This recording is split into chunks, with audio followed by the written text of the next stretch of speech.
내가 낫고자 하느냐. 요한복음 5장 1부터 18절. 그 후에 유대인의 명절이 되어 예수께서 예루살렘에 올라가시니라. 예루살렘에 있는 양문 곁에 히브리 말로 베데스다라 하는 못이 있는데 거기 행각 5이 있고 그 안에 많은 병자, 맹인, 다리 저는 사람, 혈기 마른 사람들이 누워 물의 움직임을 기다리니 이는 천사가 가끔 못에 내려와 물을 움직이게 하는데 움직인 후에 먼저 들어가는 자는 어떤 병에 걸렸든지 낫게 되밀어라. 거기 38해 된 병자가 있더라. 예수께서 그 누운 것을 보시고 병이 벌써 오래된 줄 아시고 이르시되 내가 낫고자 하느냐. 병자가 대답하되 주여 물이 움직일 때에 나를 못에 넣어주는 사람이 없어 내가 가는 동안에 다른 사람이 먼저 내려가나이다. 예수께서 이르시되 일어나 내 자리를 들고 걸어가라 하시니 그 사람이 곧 나아서 자리를 들고 걸어가니라. 이날은 안식일이니 유대인들이 병 나은 사람에게 이르되 안식일인데 내가 자리를 들고 가는 것이 옳지 아니하니라. 대답하되 나를 낫게 한 그가 자리를 들고 걸어가라 하더라 하니 그들이 묻되 너에게 자리를 들고 걸어가라 한 사람이 누구냐 하되 고침을 받은 사람은 그가 누구인지 알지 못하니 이는 거기 사람이 많으므로 예수께서 이미 피하셨습니다. 그 후에 예수께서 성전에서 그 사람을 만나 이르시되 보라 내가 나았으니 더 심한 것이 생기지 않게 다시는 죄를 범하지 말라 하시니 그 사람이 유대인들에게 가서 자기를 고친 이는 예수라 하니라. 그러므로 안식일에 이러한 일을 행하신다 하여 유대인들이 예수를 박해하게 된지라. 예수께서 그들에게 이르시되 내 아버지께서 이제까지 일하시니 나도 일한다 하시매 유대인들이 이로 말미암아 더욱 예수를 죽이고자 하니 이는 안식일을 범할 뿐만 아니라 하나님을 자기의 친 아버지라 하여 자기를 하나님과 동등으로 삼으심이로라. 베데스다는 자비의 집, 은혜의 집이라는 뜻입니다. 그곳에는 각양각색의 환자들이 모여 있었습니다. 문제가 해결된 이들은 은혜의 집에 머물 필요가 없었습니다. 자비와 은혜가 필요한 사람들만 그곳에 남아 있었습니다. 38년 된 병자는 그들의 처지를 대표할 만한 인물입니다. 38년이라는 수식 앞에서는 자비, 은혜, 소망이라는 말마저 빛을 잃는 것 같습니다. 그가 치유받을 확률, 천사가 물을 동할 때 기회를 잡을 확률은 제로에 가까웠습니다. 베데스다에는 자비나 은혜가 없었습니다. 만약의 기회를 포착하기 위해 좋은 자리를 선점하고 지켜야 하며 긴장을 놓지 않고 경쟁해야 하는 곳이 베데스다입니다. 아픔과 절박함이 절망과 예민함으로 원망과 적개심과 분노로 표출되는 곳이 베데스다입니다. 허황된 전설과 기적이라도 바라야 할 만큼 환자들에게는 남아있는 다른 선택지가 없었습니다. 그들은 예수님을 보지 못했을 것입니다. 늘 그렇듯 연못물만 쳐다보고 있었을 것입니다. 예수님이 38년 된 환자에게 다가가셨습니다. 자비와 은혜의 근원이신 분, 치유와 회복의 능력을 가지신 주님이 38년 된 환자를 찾아오셨습니다. 네가 낫고자 하느냐? 그의 의사를 묻는 것이라면 물을 필요도 없었을 것입니다. 예수님은 질문을 통해 환자의 시선을 연못으로부터 예수님께로 돌리게 합니다. 환자는 낫고자 하는 마음만 있을 뿐 예수님이 누구신지도 몰랐습니다. 병자는 눈을 돌려 예수님을 바라보았고 말씀을 들었으며 곧 나아서 자리를 들고 걸어가게 되었습니다. 나는 진심으로 치유와 회복을 바랍니까? 나는 무엇에 소망을 두고 있습니까? 자비와 은혜의 근원이신 주님을 바라보고 있습니까? 오늘은 11월 29일입니다. 내가 낫고자 하느냐라는 제목입니다. 오늘 본문 요한복음 5장 1절부터 18절까지의 말씀, 베데스다 연못가에서 38년 된 환자를 고쳐주신 이 사건은 굉장히 잘 알려진 그런 말씀이죠. 제가 올해 성지순례에 가서 그 베데스다 연못, 그것을 발굴하고 있는 작업 현장을 보게 되었어요. 와, 무지무지하게 큰 그런 연못, 그 터를 보게 되었습니다. 이 설교 많이 들어보셨을 거예요. 베데스다라고 하는 말 자체가 자비의 집, 은혜의 집이라는 뜻을 가지고 있어요. 자, 그런 전설 혹은 그런 이야기들이 사람들에게 들려지고 있었죠. 뭐냐면 베데스다 그 연못이 언젠가 물이 동한다. 아마 물이 이렇게 끌어올리든지 하는 거겠죠. 물이 동할 때 누구든지 그 못에 먼저 들어가면 어떤 병이든지 낫는다라고 하는 소문들이 쫙 퍼져 있었어요. 아마 그 베데스다 연못가에 와 있던 사람들은 아마 그런 심정이 아니었을까요? 물에 빠진 사람이 지푸라기라도 잡는 심정으로. 아마 이 베데스다 연못가에 와서 물이 동할 때를 기다리는 사람들은 둘 중에 하나였을 거예요. 의원을 찾아가거나 돈을 가지고는 그 병을 고칠 수 없는 형편이 어려운 사람이거나 정말 불치의 병이 있어서 어떤 의학의 힘으로도 해결되지 않는 아마 둘 중에 하나의 사람들이 그 연못가에 있었을 거예요. 다 누구나 베데스다에서 자비와 은혜를 구하며 그 자리에 있었던 거죠. 이런 흥미로운 생각을 할 수 있을 것 같아요. 거기에 머물러 있는 모든 사람들은 은혜를 필요로 하는 사람들이었을 거예요. 왜? 이미 고침받은 사람들은 다 떠났을 테니까. 그러니까 거기에는 모두가 은혜가 필요한 사람. 어쩌면 오늘 말씀을 함께 나누고 있는 우리들처럼 하나님 우리들에게 은혜가 필요합니다. 하나님의 자비가 필요합니다. 그리고 오늘 여기 나와 있는 이 환자는 38년 된 환자인데 들것에 실려 있어서 혼자 움직이지 못하는 사람이니 얼마나 절박한 심정으로 거기에 있었겠어요. 한번 상상을 해보세요. 물이 동할 때 가장 먼저 뛰어드는 사람이 병이 났는데 들것에 실려서 몸을 움직이지 못하는 중풍병자는 물이 동해도 아마 제일 먼저 달려간다고 하는 것 자체가 불가능한 상황이었을 거예요. 하나님의 은혜와 자비를 구하며 은혜의 집, 자비의 집, 베데스다 연못가에 있으나 자비를 기대할 수 없는 상황. 어쩌면 최악의 상황에 처해 있지 않았을까. 오늘 우리들의 모습도 그럴 것 같아요.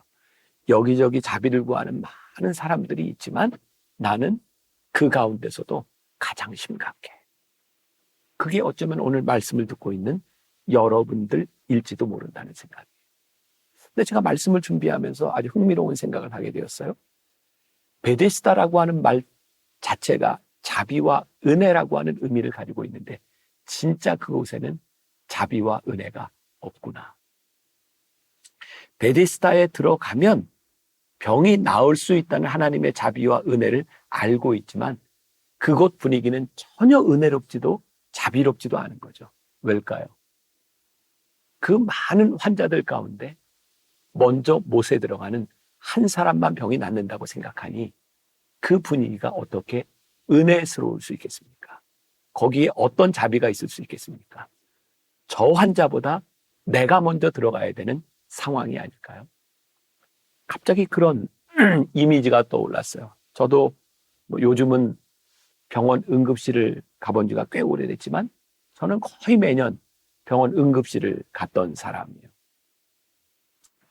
특히 이제 알 수 없는 어지럼증 이제 이런 것으로 갔지만 저는 한 8번의 요로결석을 경험했기 때문에 그때마다 요로결석이 오면 일단 새벽이고 밤늦게고 이건 방법이 없어요. 응급실에 가서 주사를 맞아야 통증이 없어지니까. 그래서 응급실에 이렇게 밤에 들어갈 때면 응급실에는 밤과 새벽에 사람들이 참 많아요. 그리고 특히 교통사고 환자 그리고 극심한 통증을 호소하는 환자들이 있어요. 응급실에 가보셨죠? 굉장히 시끄럽습니다. 환자들의 아픈 신음소리도 시끄럽지만 그 환자를 보고 있는 그 보호자들이 너무 안타까워서 의사와 간호사들에게 때때로 소리를 지르는 걸 봅니다. 여기 좀 봐주세요. 여기 좀 와보세요. 이러다 죽겠네. 언제 처치를 하는 거야? 응급실에 있는 모든 환자들이요. 내가 제일 아파요. 응급실에 있는 모든 환자들이 바라는 것이 뭐냐면 나를 먼저 치료해달라는 거죠. 저는 이 베데스다 연못가의 분위기가 이 응급실 같은 그런 분위기였을 것이다 라는 생각이 들어요. 자, 제가 썼던 글을 조금 읽어드립니다. 베데스다라는 말은 긍휼과 자비가 솟구치다라는 의미입니다. 아마도 베데스다 연못은 간헐천 같은 곳이었을 것 같습니다. 연못의 물이 한 번씩 솟구쳐 오르는데 그때마다 천사가 내려온다고 생각한 것이죠. 그리고 그때 가장 먼저 뛰어들어간 사람은 어떤 병이라도 낫게 되리라고 믿었던 모양입니다. 베데스다 연못 주위에 있는 모든 사람들은 그 은혜의 순간을 바라며 기다리는 사람들이었을 것입니다. 이들의 문제는 누가 그 은혜를 받느냐는 것입니다. 다른 사람에게 임하는 은혜는 전혀 고려할 수도 없는 처지입니다.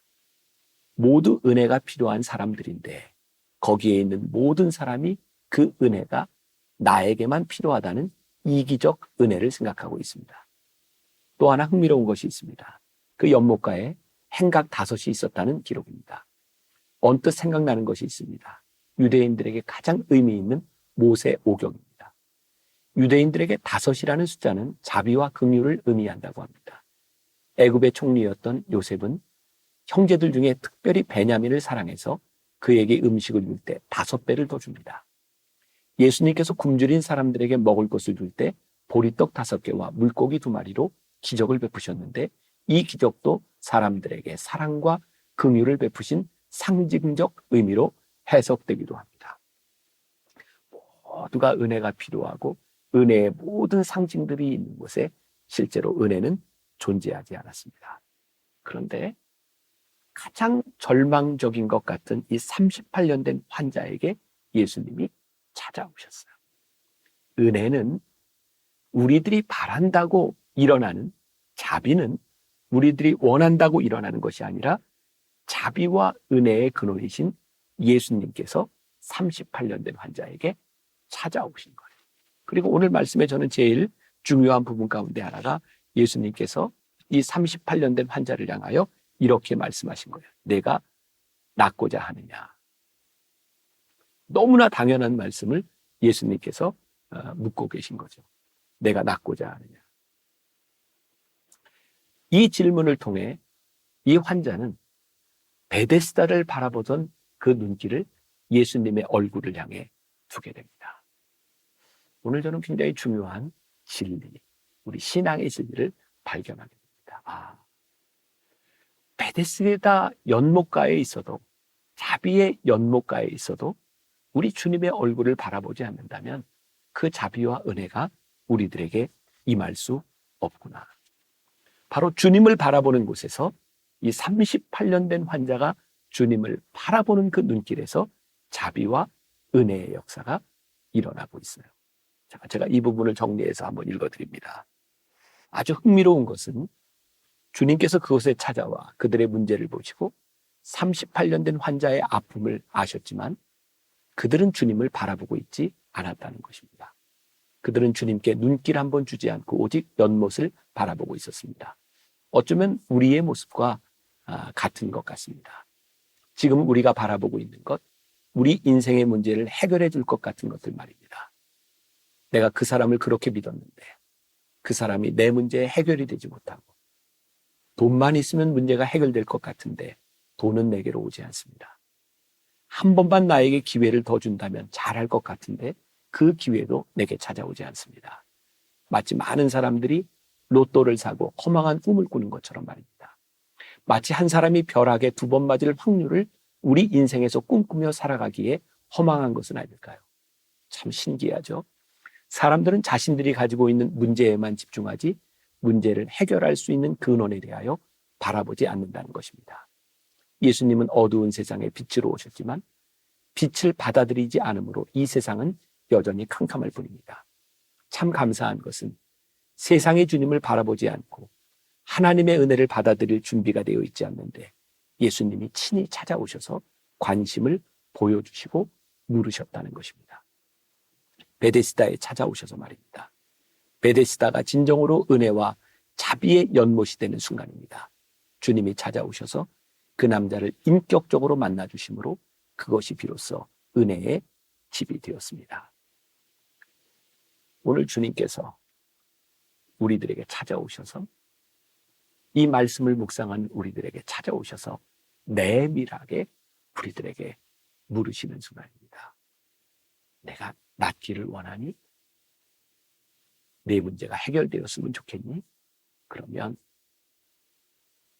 사람들과 내가 의지할 것 같은, 네가 믿을 것 같은 그것들, 저 연못을 바라보지 말고 나를 바라봐. 주님의 얼굴을 바라봐.